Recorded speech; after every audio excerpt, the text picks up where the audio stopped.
অমিয়ারা শোনেন শোনেন, এসব হচ্ছে ঔষধি গাছ।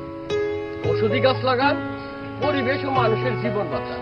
প্রাচীনকালের মানুষ রোগ মুক্তির জন্য যে সমস্ত ওষুধ ব্যবহার করত, এর অধিকাংশই ছিল এই গাছ গাছলা লতাপাতা। লোকমান হেকিমের নাম তোমরা সবাই জানো।